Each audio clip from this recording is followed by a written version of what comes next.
Hola, continuamos con nuestras clases de física de segundo de bachillerato. Estamos con el bloque 4, física del siglo XX, y vamos a comentar otro de los fenómenos físicos que no eran explicables a partir de la física clásica y se necesitó introducir los principios de la mecánica cuántica para dar razón de ser de su existencia. Estamos hablando de las series espectrales o de los espectros atómicos. Y aquel que da una solución inicial para resolver el problema de los espectros atómicos, sobre todo para el caso del átomo de hidrógeno, es el gran físico danés Niels Bohr con, con el enunciado de su modelo atómico. Bien, vamos a explicar primero en qué consiste un espectro atómico. Aquí tenemos un pequeño esquema, y es que cuando una sustancia, generalmente una sustancia gaseosa, cuando está sometida a una baja presión, uno puede comprobar que si se le transmite una cierta energía, es posible conseguir que ese gas emita una cierta luz, una cierta radiación que conecta directamente con el estudio del cuerpo negro, que ya estuvimos hablando de que todos los cuerpos a una cierta temperatura emiten una cierta radiación. En el caso de estos gases, como por ejemplo se usa el sodio o el helio, ¿no? Suelen ser bastante comunes y fácil de obtener esa radiación, está en el espectro visible, y entonces esa radiación emitida se hace pasar por una rendija y a través de un prisma para poder descomponerla en los distintos colores, ¿vale?, de los que está formada esa radiación. Los físicos de principios del siglo XX conocían estos espectros atómicos. Aquí tenemos representados los espectros del helio y del carbono. Debemos distinguir, en primer lugar, entre el espectro de absorción y el espectro de emisión. Es decir, cuando una sustancia, como por ejemplo nos podemos centrar aquí en el helio, ¿no?, el gas helio, es bombardeado con cierta energía, con cierta radiación, se puede comprobar que es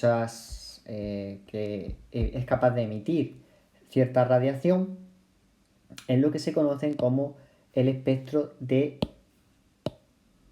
emisión. ¿Vale? Vamos a agrandar aquí un poco esto para poder comprobarlo con facilidad. El espectro de emisión. Vamos a mover esto de aquí ahora mismo. El espectro de emisión se corresponde con esta franja de aquí. Se observa que el helio emite radiación en el visible en unos ciertos colores, en unas ciertas líneas de emisión o líneas espectrales, que son pues azuladas, moradas, verdes, aquí un poco amarillas y estas de tono rojo. Y al contrario, se puede conseguir el espectro de absorción cuando se hace pasar luz blanca a través del helio y luego se recoge la luz después de haber atravesado por el helio, ¿no? Y se observa que la luz recogida tras atravesar el helio no es la luz blanca tal cual, sino que ha perdido ciertas frecuencias que son las que observamos aquí como zonas negras, zonas oscuras. Si nos fijamos en el espectro de absorción y en el espectro de emisión, vemos que son complementarios. Aquello que emite el helio coincide con aquello que absorbe. Por lo tanto, conecta de nuevo con el cuerpo negro, que recordamos que un cuerpo puede absorber y emitir cierta radiación a una cierta temperatura, y que cada cuerpo, en función de sus componentes, es capaz de emitir una cierta radiación y absorber otra.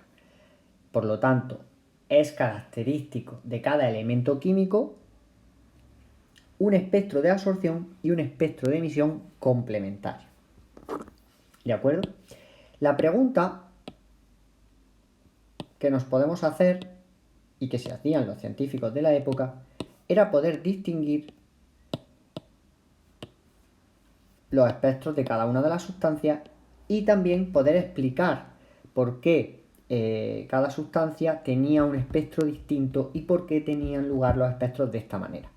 Porque claro, uno puede esperar de manera clásica que una sustancia absorba una cierta radiación y a la hora de emitirla, pues en principio pudiera emitir radiación de una manera continua. Sin embargo, nosotros observamos que los espectros, aquí tenemos también el del carbono como ejemplo, los espectros son emisiones discretas en unas frecuencias concretas, que en concreto recordemos que las frecuencias venían representadas con también los tonos de color, ¿no? Cada color de la luz visible va asociado con una frecuencia o con una longitud de onda.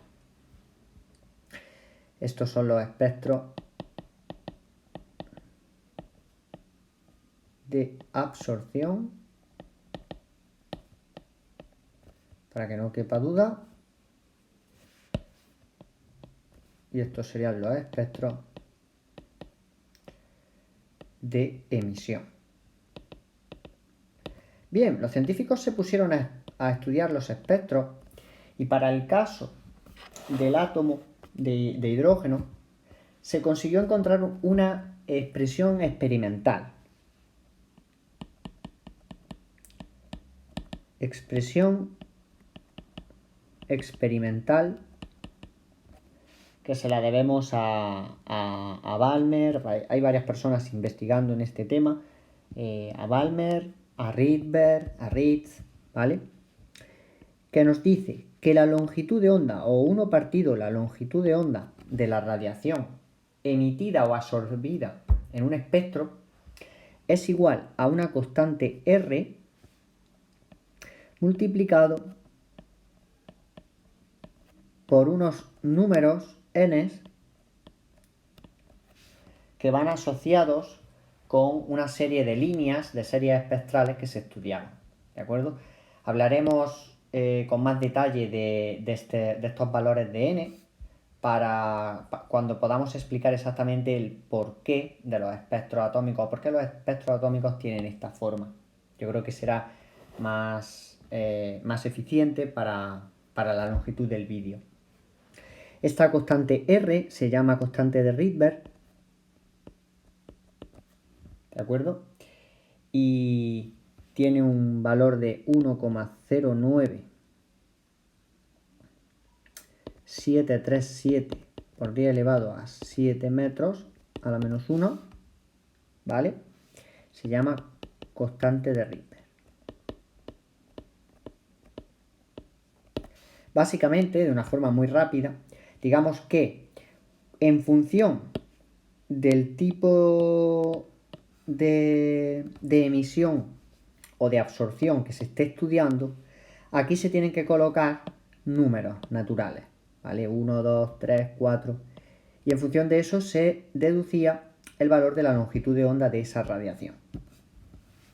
La parte fundamental de este apartado es entender que cada sustancia, cada elemento químico tiene su propio espectro de emisión y de absorción, que ambos son complementarios, y que la relación que se obtiene, la investigación a principios del siglo, finales del XIX y principios del XX, era una relación puramente experimental. Es decir, a base de los experimentos se había encontrado esta expresión, pero es una expresión que no tiene ningún sustento teórico. Vamos a necesitar de la mecánica cuántica o de una física cuántica incipiente para poder explicar este hecho. Los fenómenos de absorción y de emisión, los espectros. Para ello, dijeron los científicos, bueno, si cada elemento químico tiene un espectro distinto, es lógico pensar que la causa de los espectros de emisión y de absorción estará en la estructura atómica de cada uno de los elementos. Y llevaban toda la razón. Entonces, una de las razones por las que se intenta desarrollar modelos atómicos a principios del siglo XX es para intentar explicar estos espectros. De otros cursos, seguramente recordaréis pues, los modelos de Dalton, de Thomson o de Rutherford. Sin entrar a hacer un estudio pormenorizado de cada uno de ellos, recordemos que el último en estudiar es el modelo de Rutherford porque es el más... es el posterior, es de 1911, Y aquel modelo de Rutherford imaginaba el átomo con un núcleo donde se acumulaban los protones y los electrones giraban alrededor. El problema de ese modelo era que no era capaz de explicar los espectros atómicos, ¿de acuerdo? No, era totalmente incapaz, además de que tenía problemas de estabilidad nuclear en cuanto a otros temas de radiación que no vamos a entrar. Entonces, en 1913, Bohr, que ya hemos dicho antes, es un físico danés de los más importantes de la mecánica cuántica del siglo XX, propuso un modelo atómico para intentar explicar los espectros atómicos. Este modelo atómico, aunque está muy difundido y se estudia bastante a estos niveles, hay que recordar que no es un modelo atómico válido para cualquier átomo, para cualquier elemento, sino que es útil para el átomo de hidrógeno. En el momento en el que empezamos a trabajar con átomos que no presentan un único protón en su núcleo, sino que presentan otro tipo de protones, este modelo necesita correcciones. Se habla de otros tipos de modelos. Nosotros este curso solamente vamos a hablar del modelo de Bohr de manera muy breve. Bien, ¿qué es lo primero que propone Bohr? Pues bien, esos electrones que están girando alrededor del núcleo, propio del modelo de Rutherford, Bohr nos dice que no todas las órbitas de los electrones están permitidas, sino que existen órbitas permitidas y órbitas prohibidas, en las que el electrón se mueve con velocidad constante y no emite ninguna radiación. Este era uno de los problemas de Rutherford, y era que si un electrón está girando alrededor del núcleo, al ser una partícula cargada, debería estar emitiendo radiación y por lo tanto ir perdiendo energía a medida que va dando vueltas. Esto no ocurría, los núcleos eran estables, no se observaba ese tipo de radiación, por lo tanto el electrón tenía que girar sin emitir radiación. Por lo tanto, en estas órbitas permitidas, el electrón gira a velocidad constante y no emite radiación. Bohr denominará a estos estados estacionarios. Y una vez que el electrón está en una órbita de este tipo permitida, se cumplen las leyes ordinarias de la mecánica, es decir, de la mecánica clásica. El hecho de que haya órbitas permitidas, es decir, en las que el electrón pueda girar, pueda estar ahí de manera estable dando vueltas, y órbitas que no estén permitidas, se fundamenta en el segundo postulado. Es decir, las órbitas permitidas, es decir, las únicas en las que se puede ubicar un electrón, son aquellas en las cuales el electrón posee un momento angular orbital múltiplo de h. H es la constante de Planck. Por tanto, las órbitas permitidas están cuantizadas. Si recordamos por ejemplo, de la interacción gravitatoria o de otros cursos, nosotros sabemos que si hay un objeto que está girando en un movimiento circular, sabemos que existe una equivalencia de fuerzas para que el objeto esté aquí dando vueltas, y evidentemente en función de la velocidad del objeto, de la fuerza centrípeta, de su aceleración centrípeta, etcétera, etcétera, pues podría describir órbitas de distintos radios. Es lo que uno puede esperar clásicamente, de manera que un electrón podría tomar cualquier valor de energía, cualquier velocidad, y estar orbitando alrededor del núcleo. Sin embargo, no todas las órbitas están permitidas. Esto nos recuerda a los valores de energía de los que nos hablaba ya Einstein en el efecto fotoeléctrico, de que no todos los valores de energía de la radiación están permitidos, sino solo unos cuantos.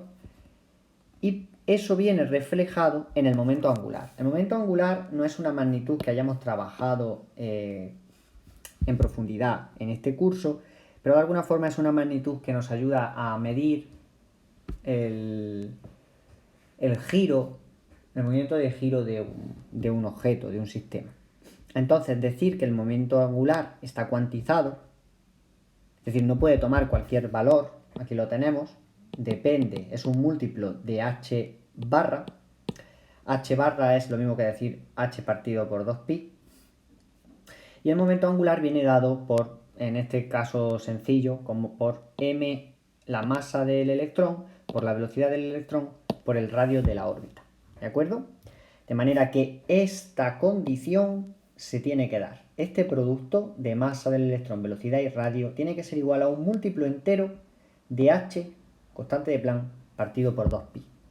Luego ya todas las órbitas no están permitidas, porque ahí despejamos el radio y vemos que el radio no puede tomar cualquier valor. Ni la velocidad, fijado el radio, y la masa del electrón es fija. Este n lo vamos a denominar número cuántico principal. Ya hablaremos en un futuro de otros números cuánticos si disponemos de tiempo. Este número pues, puedes tomar valores 1, 2, 3, 4, así hasta infinito, ¿vale? Bien, ya tenemos los electrones en órbitas permitidas, que no pueden ser todas, solo aquellas que cumplan esta condición.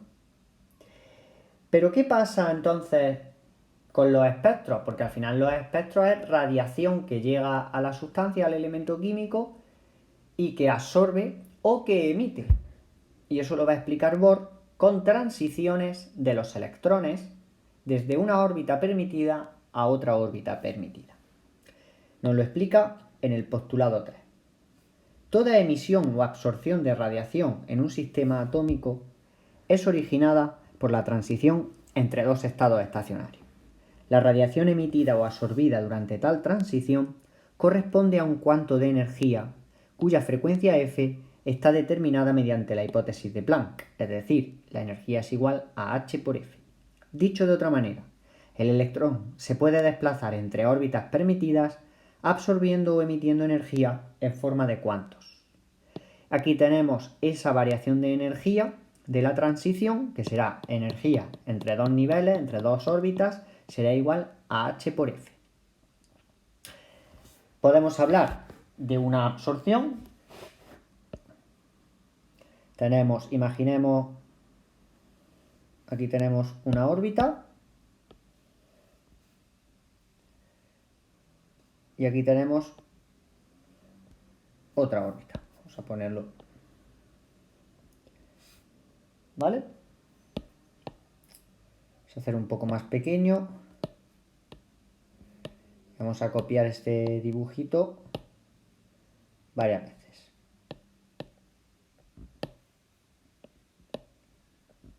Para ver el proceso completo. Imaginemos un electrón que se encuentra ahí.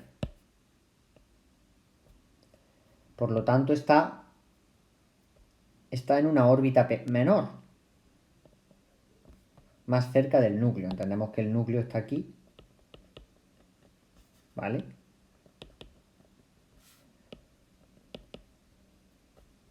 Y aquí tenemos a nuestro electrón. Y da la casualidad de que se aproxima un fotón, un cuanto de energía. Ya hablaremos por qué se le llama fotón o cuando se cambia se deja de denominar cuanto de energía y pasa a denominarse fotón. Esta energía, esta radiación que llega al electrón, tiene un valor HF. Entonces, esa energía es absorbida, el electrón gana energía y al ganar una nueva energía le permite saltar de una órbita, de la órbita en la que se encuentra, a otra órbita de mayor energía. Pero claro, ¿a cuál de ellas? Podrá saltar a las órbitas en las cuales, o a la órbita mejor dicho, en la cual el electrón necesite tener una energía HF más la que llevaba, porque no puede existir cualquier órbita. Recordemos que las órbitas están cuantizadas, están discretizadas. Luego, si la energía que llega en forma de radiación al electrón y que es absorbida por el electrón es lo suficiente, le permitirá al electrón saltar. Y entonces saltará a otra línea, a una órbita de energía mayor, superior,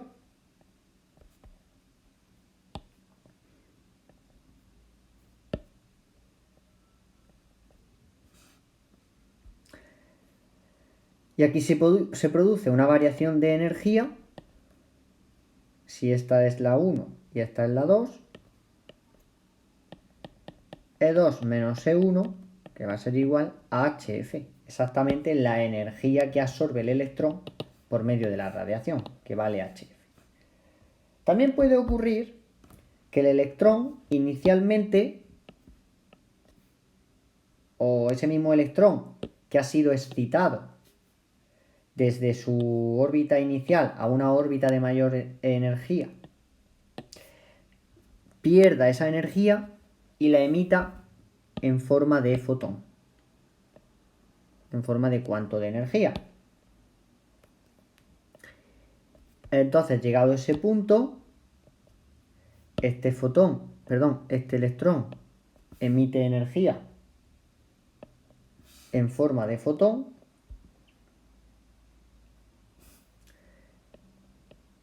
y vuelve a su órbita inicial. Esto es emisión y esto es absorción.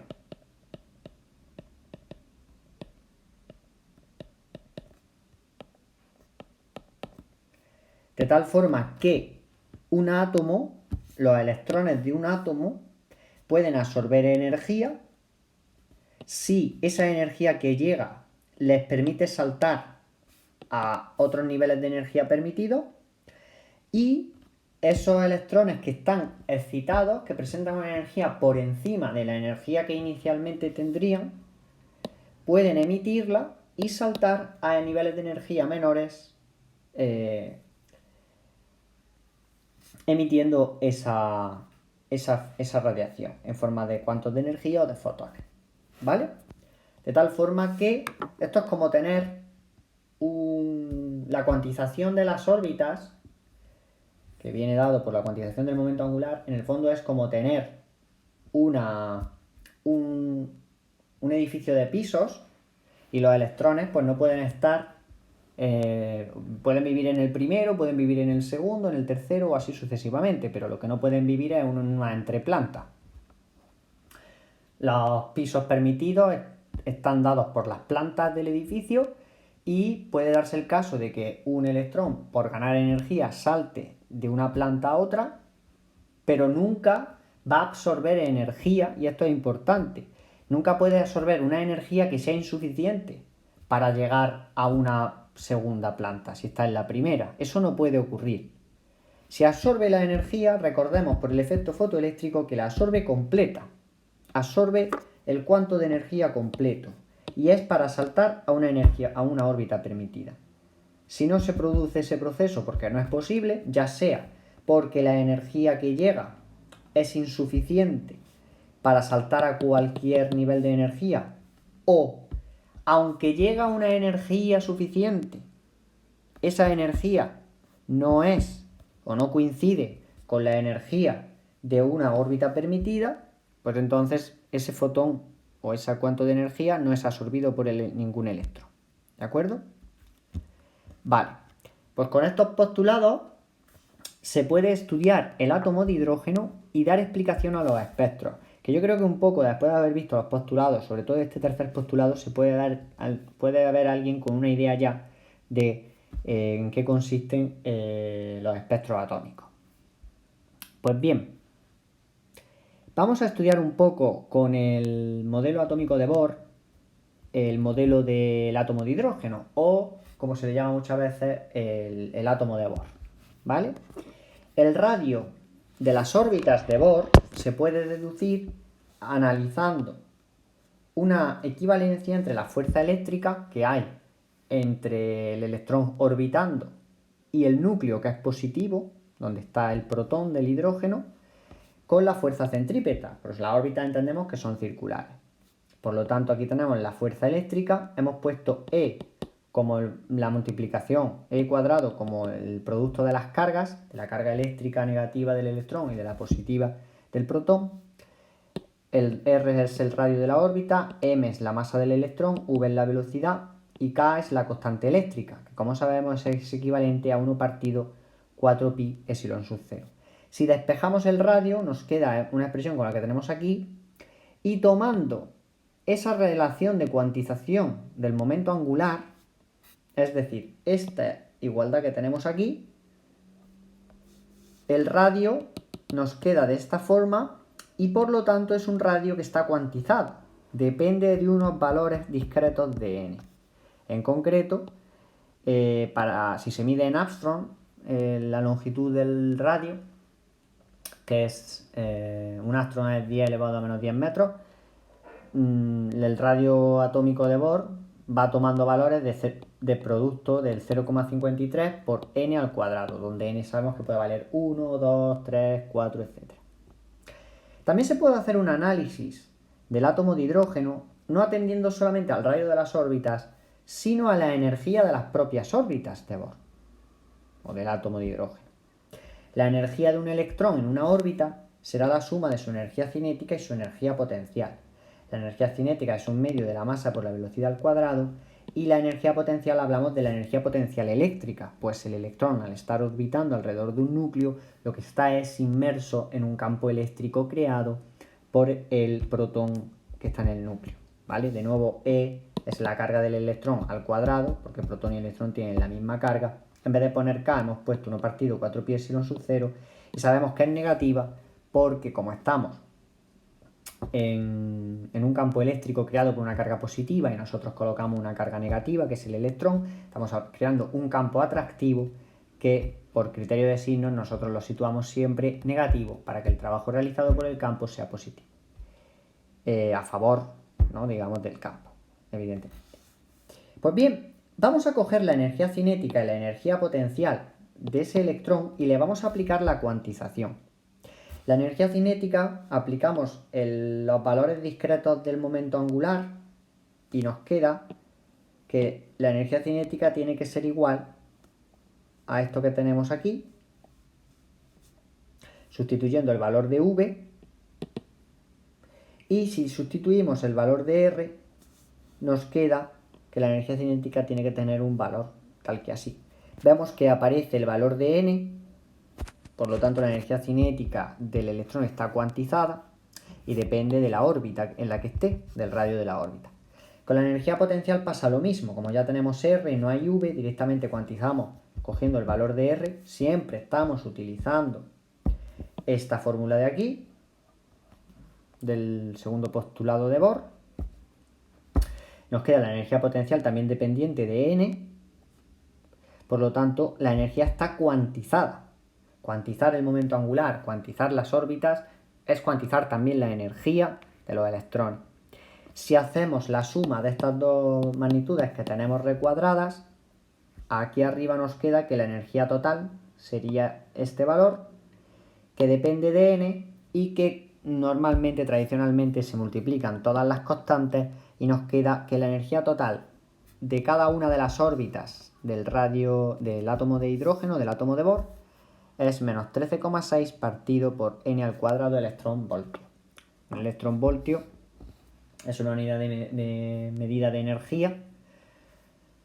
Un electrón-voltio son 1,6 por 10 elevado a menos 19 julios, y queda, la verdad, una relación muy cómoda de esta forma, como está recuadrado aquí en azul. Interesante, pues ver que la órbita más cercana al núcleo, que sería aquella en la que n vale 1, tiene un valor de menos 13,6 electronvoltios. Por lo tanto, quiere decir que los electrones en el en el átomo de hidrógeno, aunque hasta el electrón menos energético, tiene una energía que no es cero, lo cual nos demuestra que no hay un cero de energía en un sistema estable como es el del átomo. Conforme van aumentando las órbitas, nos vamos alejando del núcleo, la energía total del electrón es menor, o sea, es mayor, pero menor en valor absoluto, ¿vale? Bien, recordemos que, bueno, el signo menos tiene que ver con el criterio de que la energía, pues estamos en un campo atractivo. Y por último, vamos a comentar. Lo interesante de todo esto, pues, es ver un poco cómo se cuantizan las órbitas o cómo se cuantiza la energía No hay que saberse estos desarrollos, aunque tampoco son difíciles de aprender una vez que uno sabe las equivalencias entre fuerzas, lo que es la energía. Otro carácter interesante aplicado de la cuantización es ver a qué equivalen las variaciones de energía. Porque claro, si un electrón pasa de la órbita 1 a la órbita 2, n igual a 1, n igual a 2, ¿a qué equivale esa energía? ¿Cuál es la variación? Aquí tenemos esa energía emitida en las transiciones. Básicamente cojo este término de aquí recuadrado, de la energía total, recuadrado en negro, y le pongo que la energía de la órbita 1 será n sub 1 y la energía de la órbita 2 será lo mismo con n sub 2. Si yo hago la diferencia entre ambas, por el tercer postulado me va a dar la energía emitida, que tiene esta forma. Es muy interesante ver que como la energía por el tercer postulado sabemos que es equivalente a un cuanto de energía, a esa variación de energía entre las transiciones es h por f, entonces esa energía emitida es h por f, o lo que es lo mismo, hc partido por lambda. Sabemos que es una radiación electromagnética, por lo tanto c es la velocidad de la luz. Si sustituimos hc partido por lambda en esta relación de la transición de energía, llegamos a una relación 1 partido por lambda igual a una constante por una diferencia entre los valores de, digamos, entre los contadores que nos determinan las distintas órbitas. Pues da la casualidad de que justamente esa constante es la constante de Rydberg que experimentalmente habían descubierto unos años antes al estudiar los espectros atómicos. Por lo tanto, el modelo de Bohr es capaz de encontrar esta expresión experimental para los espectros y de este modo dar razón de los espectros. Vamos a ver esa explicación cuántica de los espectros. Bien, aquí tenemos la fórmula de Rydberg con su constante que ha encontrado Bohr en su modelo. Y aquí tenemos un núcleo, el átomo de hidrógeno con su núcleo de hidrógeno, y tenemos las distintas órbitas. Bien, en los espectros uno estudia lo que se conoce como series espectrales, es decir, uno radia por ejemplo, un elemento con radiación y luego deja que el elemento emita esa radiación para obtener ese espectro de emisión. Esos espectros de emisión, como hemos visto, tenían formas de líneas, de colores, y evidentemente emiten también radiación no solamente en el visible, que son esas líneas de colores que hemos visto, sino también en otros rangos de energía como el ultravioleta, el infrarrojo y demás. Pues esos se conocen como series espectrales.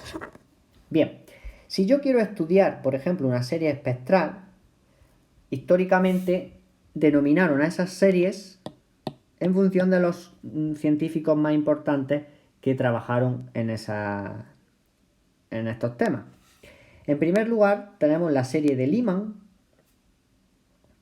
que son todas las emisiones del átomo de hidrógeno debidas a los electrones que viajan desde órbitas que tenemos aquí más alejadas del núcleo hasta la órbita fundamental, la órbita más cercana al núcleo. ¿De acuerdo? ¿Por qué observamos esas líneas del espectro? Nos vamos a volver hacia atrás para hacer un pequeño recordatorio. ¿Por qué observamos estas líneas de colores en la emisión del átomo de hidrógeno, en este caso de helio o de carbono? Pues cada línea se corresponde con una transición del electrón desde una órbita a otra. Emite una energía en forma de cuanto de energía de luz, h por f, y esa frecuencia tiene un color, amarillo, rojo, verde, la que sea. Entonces, si tú permites que ese átomo de hidrógeno o ese conjunto de átomos de hidrógeno absorban mucha radiación, habrá muchos electrones que cambien de órbita y luego después, conforme transcurre el tiempo, esos electrones vuelven a su estado natural, donde estaban inicialmente emitiendo esa energía, y la emiten en forma de frecuencias discretas, es decir, una frecuencia concreta, no de forma continua, y ahí tenemos esos espectros de emisión. Esquemáticamente lo tenemos representado aquí. Tenemos un electrón que absorbe una energía y que pasa al nivel 2, a la órbita 2. Pues salta a la 1, que es su situación fundamental, natural, emite un fotón. Un electrón que ha saltado de la primera a la tercera, salta de nuevo, emite un fotón, un cuanto de energía, de una frecuencia distinta, porque esta diferencia de energía es diferente. Y así sucesivamente. Ejemplo. Imaginemos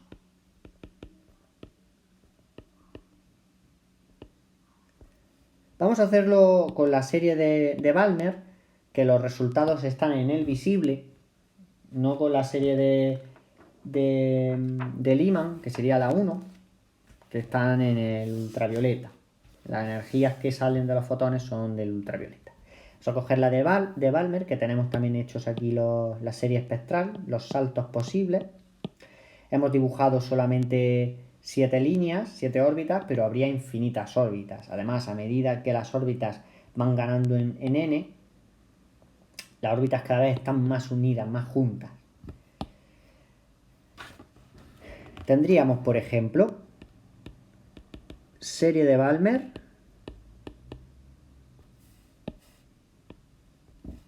Si nos damos cuenta, la serie de Balmer lleva asociada su órbita fundamental, que es la 2, por lo tanto n1 va a valer 2, y tendríamos, por ejemplo, primera línea, 1 partido lambda 1 va a ser igual a r, 1 partido por 2 al cuadrado, porque estamos en la serie de Balmer, menos 1 partido por 1 al cuadrado. Perdón, 1 no. 3 al cuadrado. ¿Por qué no puede ser 1? Porque la serie de Balmer empieza en el nivel 2 y las órbitas siguientes serían la 3, la 4, la 5 y así sucesivamente. Entonces la segunda línea, 1 partido lambda 2, r, 1 partido 2 al cuadrado, porque llegamos a Balmer desde bracket, la línea de bracket o la órbita 4. Tercera línea,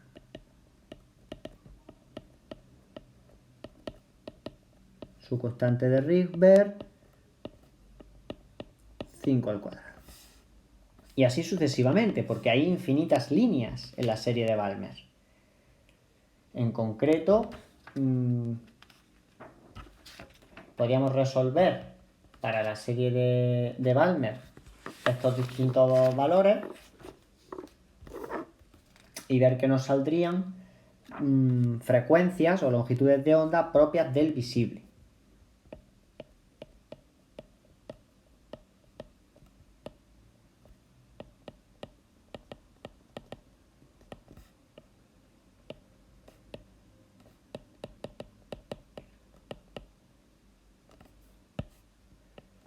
Si nos centráramos en estudiar la serie de Lyman, es decir, aquí habría que poner siempre un 1, nos damos cuenta que las longitudes de onda que salen son del ultravioleta, y si analizamos las de Paschen, Bracket o Fum, observaríamos que las líneas, las longitudes de onda salen en el infrarrojo. Con lo cual, eso nos está diciendo que los saltos de energía que efectúan los electrones para ir de cualquier línea a la de Lyman son energías mucho mayores, transiciones energéticas más altas, que las que se realizan para ir desde cualquier órbita a la línea de Balmer o a la de Paschen o la de Bracket y así sucesivamente. Lo cual nos está diciendo lo que hemos dicho antes de forma muy breve, que las órbitas comienzan estando muy separadas y a medida que aumentamos el valor de n, las líneas cada vez están más juntas. Luego, las transiciones energéticas de los electrones entre órbitas son más fáciles de conseguir conforme nos alejamos del núcleo, porque las líneas están más cerca, por lo tanto necesito una energía menor para hacer una transición entre dos niveles, entre dos órbitas, que si estoy en órbitas muy cercanas al núcleo, porque las distancias son mayores, necesito una radiación, emitir sobre el electrón una radiación energética mucho mayor, del rango del ultravioleta o del rango del visible en el caso de la serie de Barnett. Los otros están en el infrarrojo, pues son longitudes de onda mucho menos energéticas. ¿De acuerdo?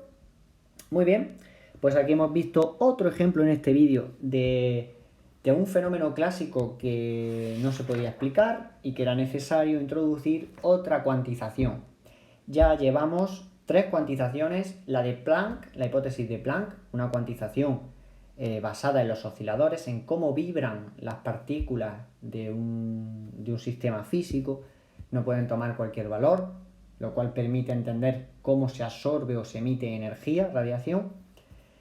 El efecto fotoeléctrico, que la propia radiación tiene que estar cuantizada, está formado por cuantas de energía, H por F, para poder explicar esos saltos del electrón del metal, extraer electrones del metal, efecto fotoeléctrico. Y ahora hemos visto la cuantización en las órbitas de un átomo, es decir, la cuantización del momento angular, y por lo tanto la cuantización también energética en las distintas órbitas. Nos queda por ver un razonamiento de una forma breve y concisa de las distintas efemérides, de los distintos fenómenos que han ido sucediendo a lo largo de los principios de los primeros años del siglo XX y que dan paso a lo que se conoce como, o que dan forma a lo que se conoce como mecánica